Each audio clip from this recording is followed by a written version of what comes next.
Hi, my name is Mary Jane Harrington. I'm a GI nurse with Health Partners Riverside. GI stands for gastroenterology. We look at everything that has to do with your digestive tract and your digestive system. We're here today to kind of explain a few things about some of the equipment we use and what to expect when you come in for a couple of tests your doctor might order. We're going to start with, I want to show you a small diagram. Actually, it's to scale of the digestive tract.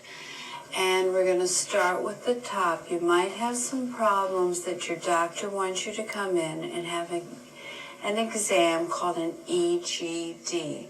It stands for esophagogastroduodenoscopy, which is a little bit of a long name. When you come in for this exam, you'll come into a room that looks like this. Your nurse will have you lie down on the bed. You will be hooked up to some monitoring equipment, a blood pressure cuff, because you're going to receive what's called conscious sedation during this exam. Conscious sedation is not putting you to sleep. We'll insert a small catheter into your vein, which will be the avenue the doctor uses to give you sedation. You'll receive two types of sedation for this exam. One of them is a narcotic. The narcotic is called fentanyl. It's a synthetic narcotic similar to morphine, but it's shorter acting and much safer. You will also receive a sedative called Versed. Versed is similar to Valium, but there again, it's much shorter acting and it's much safer. The reason for these two medications with this EGD exam are not because the exam is painful. It does not hurt. These two medications combine with the spray we use at the back of the throat to relax your muscles and to get rid of your gag reflex.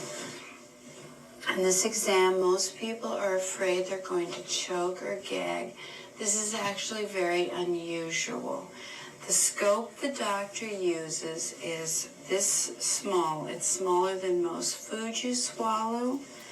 The diameter of the scope is actually smaller than a Tylenol tablet. During this procedure, you'll be lying on the left side, on your left side on a bed like this with your head on a pillow. The doctor will be on this side with the instrument and a nurse will be at the head of the bed. The nurse is there to monitor you, watch your vital signs, assist the physician, and give you the medications. The doctor is concentrating his efforts on what he is doing with you. He will have you insert a small bite block like this into your mouth, which you just gently bite with your teeth. He'll insert the scope through this across the back of your tongue, and he will insert it down all the way down your esophagus and into your stomach.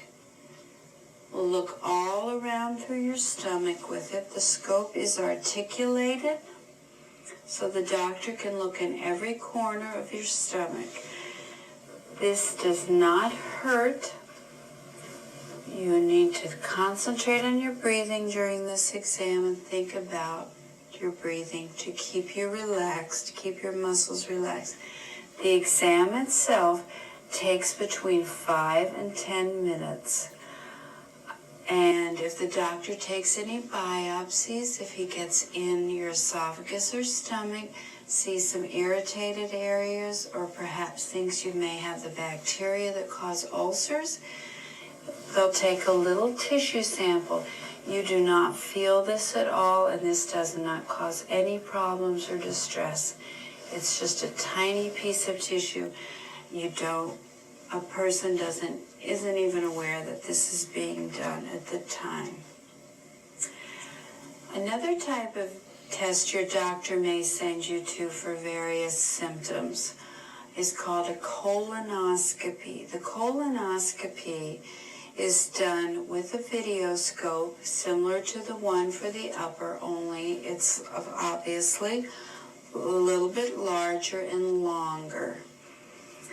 It's also articulated at the end. It's very soft and very flexible. There's a port on the scope to blow air into the colon. There's a suction port, and there's also a very bright light.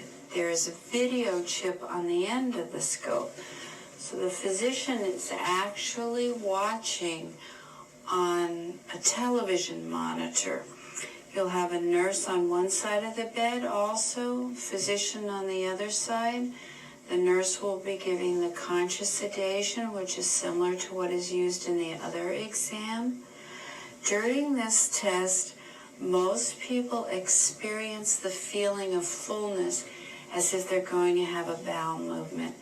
This is from the air that the doctor is putting in. He needs air to expand the colon. He'll enter through the rectum, and as he's going through the colon, he's making his way all the way to the end of the large intestine where it joins the small intestine. As he's doing this, and he's turning some of the corners in the colon, there's a sensation of fullness and sometimes some cramping. They feel like gas cramps. They don't last very long. They can be intense, but they usually last a matter of seconds. When the doctor gets to the end of the colon, those feelings go away, and this is when they really get the good look. As he comes out of the colon, he'll be using the scope. Again, the end is articulated. The doctor will look at every inch of the colon, and it's actually a visualization of the inside. If there are any small growths, which are called polyps, which are not cancerous, they are just growths. Polyps themselves are not a cancerous growth. They can be a precancerous condition. At that time, the doctor will remove them. There is no pain involved in this removal. The colon only has the nerve endings that respond to pressure. That's why any of the sensations in the colon feel like either a gas cramp or air movement. If the doctor might see some pockets in the colon called diverticulitis, some patients are very concerned about their privacy and dignity during these exams. We are very cognizant of that and we do keep people's privacy. During the exam, the patient will remove their underwear and their pants in a private changing room. They'll wear a pair of these shorts that are called moon pants because the patient is going to moon the doctor. The flap is facing the physician. The patient is covered up.